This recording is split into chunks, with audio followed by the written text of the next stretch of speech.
Hi, Liz beauty ടിപ്സിലേക്ക് സ്വാഗതം. ഇന്നത്തെ എൻ്റെ വീഡിയോ ലെയർ കട്ടിനെ കുറിച്ചുള്ള സംശയ നിവാരണത്തിനായിട്ടുള്ളതാണ് കേട്ടോ. ലെയർ കട്ടിനെ കുറിച്ച് ഇത്രയും ആൾക്കാർക്ക് സംശയങ്ങളുണ്ടെന്ന് കമൻറ്റ് ബോക്സ് നോക്കിയപ്പോഴാണ് എനിക്ക് മനസ്സിലാവുന്നത്. എനിവേ പിന്നെ 10-28 വർഷം എനിക്ക് ഈ ഫീൽഡിൽ വർക്ക് ചെയ്യാൻ ഭാഗ്യം കിട്ടി. ഒത്തിരി കുട്ടികളെ പഠിപ്പിക്കാൻ ഭാഗ്യം കിട്ടി. ഒത്തിരി സ്വയം പഠിക്കാൻ ഭാഗ്യം കിട്ടി. എൻ്റെ ആ ചെറിയ അറിവ് വെച്ചാണ് ഞാൻ നിങ്ങളുടെ അടുത്ത് ഉറപ്പായിട്ട് ഈ കാര്യങ്ങളൊക്കെ പറഞ്ഞത് കേട്ടോ. അപ്പോൾ നിങ്ങളത് അതിൻ്റേതായ രീതിയിൽ നിങ്ങളത് ഉൾക്കൊള്ളുകയും അതനുസരിച്ച് നിങ്ങൾ മുന്നോട്ട് പോവുകയും ചെയ്യണമെന്ന് ആദ്യമായിട്ട് പറഞ്ഞോട്ടെ. പിന്നെ ഈ ലെയർ കട്ട് എന്ന് പറഞ്ഞു കഴിഞ്ഞാൽ ഈ മുടി എടുത്ത് വെട്ടുക എന്ന് പറഞ്ഞു കഴിഞ്ഞാൽ അത് പല രീതിയിൽ വെട്ടുന്ന ആൾക്കാരുണ്ട്. അപ്പോൾ നിങ്ങൾ വിശ്വാസമുള്ള ബ്യൂട്ടീഷ്യനെ തിരഞ്ഞെടുക്കുക എന്നുള്ളതാണ് നിങ്ങളുടെ ഫസ്റ്റ് സ്റ്റെപ്പ്. അപ്പോൾ നിങ്ങൾ തിരഞ്ഞെടുക്കുന്ന ബ്യൂട്ടീഷ്യനിൽ നിങ്ങൾക്ക് വിശ്വാസം ഉണ്ടായിരിക്കണം. അതിൻ്റെ കാരണം നിങ്ങൾ ഏറ്റവും ഇഷ്ടപ്പെടുന്ന ഒന്നാണ് നിങ്ങളുടെ ഹെയർ, അതുപോലെ തന്നെ നിങ്ങളുടെ മുഖവും. അപ്പോൾ നിങ്ങൾ ഇല്ലാത്തടത്ത് പോയി കഴിഞ്ഞാൽ നിങ്ങൾക്ക് ഒത്തിരി അതുമൂലം ബുദ്ധിമുട്ടുണ്ടാകും. അപ്പം നിങ്ങൾ ഫസ്റ്റ് നിങ്ങളുടെ സ്റ്റെപ്പ് നിങ്ങൾക്ക് നല്ല വിശ്വാസമുള്ള ഒരാളുടെ അടുത്ത് പോകണം. രണ്ടാമത്തെ സ്റ്റെപ്പ് നിങ്ങൾ എന്താ ഉദ്ദേശിക്കുന്നതെന്ന് ഇദ്ദേഹത്തോട് പറയണം.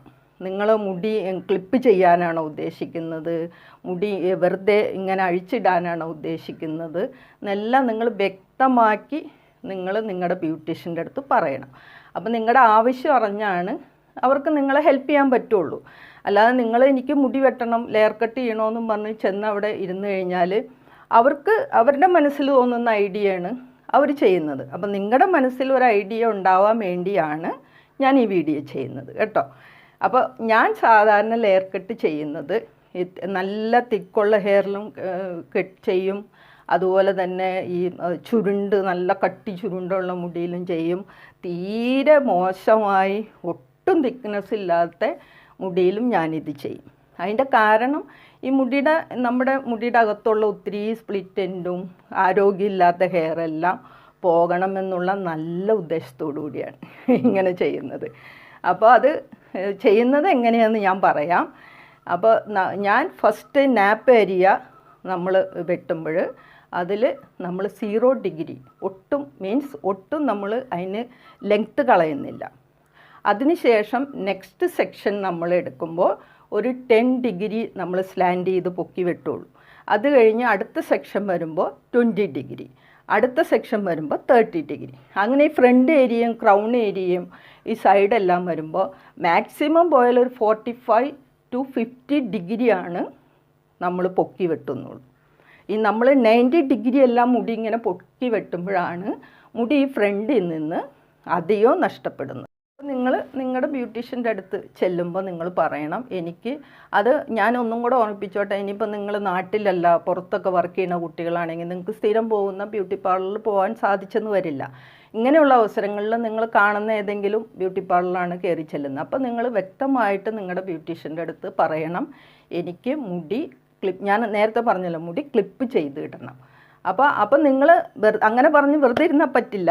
നിങ്ങളത് ശ്രദ്ധിക്കണം. ഹെയർ അവർ എത്രയോ ഹൈറ്റിൽ പൊക്കുന്നുണ്ട് എന്നും കൂടി നിങ്ങൾ ശ്രദ്ധിക്കണം. അപ്പോൾ ഇങ്ങനെ ചെയ്ത് കഴിഞ്ഞാൽ നിങ്ങൾക്ക് മുടി അധികം നഷ്ടപ്പെടില്ല.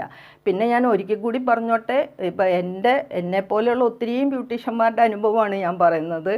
ഇപ്പോൾ ഇങ്ങനെയെല്ലാം വെട്ടി ഇനിയിപ്പോൾ ഫ്രണ്ടൊക്കെ വെട്ടണമെന്നും പറഞ്ഞ് കുട്ടികൾ വന്ന് മുടി വെട്ടി വിഷമത്തിൽ പോകുന്ന അനുഭവങ്ങളൊക്കെ ഞങ്ങൾക്കുണ്ടായിട്ടുണ്ട്. അത് കഴിഞ്ഞ് പിന്നെ ഇവർ വരും. അതാണ് ഞങ്ങളെപ്പോലുള്ള ബ്യൂട്ടീഷ്യന്മാരുടെ കോൺഫിഡൻസ്. പിന്നെ ഒരു 6-8 മാസമൊക്കെ കഴിയുമ്പോൾ ഇവർ പതുക്കെ രണ്ടാമതും ഹെയർ കട്ട് ചെയ്യാൻ വരും. ഇതാണ് ഞങ്ങളുടെ ബ്യൂട്ടീഷ്യന്മാരുടെ കോൺഫിഡൻസ്. അപ്പോൾ നമുക്കത് ധൈര്യമായിട്ട് പിന്നെ നമുക്കത് നിങ്ങളുടെ അടുത്ത് പിന്നെ പങ്കുവെക്കാൻ കഴിയുന്നത് അതുകൊണ്ടാണ് കേട്ടോ.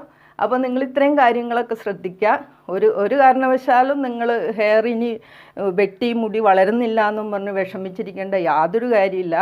നിങ്ങൾ ഇടയ്ക്ക് ഒന്ന് മുടിയൊക്കെ നന്നായിട്ട് സ്കാൾപ്പൊക്കെ മസാജ് ചെയ്ത് സ്റ്റീമൊക്കെ കൊടുത്ത് നിങ്ങളൊന്ന് മുടി കെയർ ചെയ്യുക. ഇടയ്ക്ക് നിങ്ങൾ പ്രോട്ടീൻ പാക്ക് ഇടുക. എഗ്ഗാണ് പ്രോട്ടീൻ പാക്കൊക്കെ ഇടുക. അങ്ങനെയൊക്കെ ചെയ്ത് പിന്നെ അതുപോലെ തന്നെ ഭക്ഷണത്തിൽ ശ്രദ്ധിക്കുക. ഇങ്ങനെയൊക്കെ ചെയ്ത് കഴിയുമ്പോൾ നിങ്ങളുടെ മുടി പെട്ടെന്ന് വളർന്നോളും. അപ്പോൾ എല്ലാവരും ഹാപ്പി ആയല്ലോ. Okay, thank you for watching.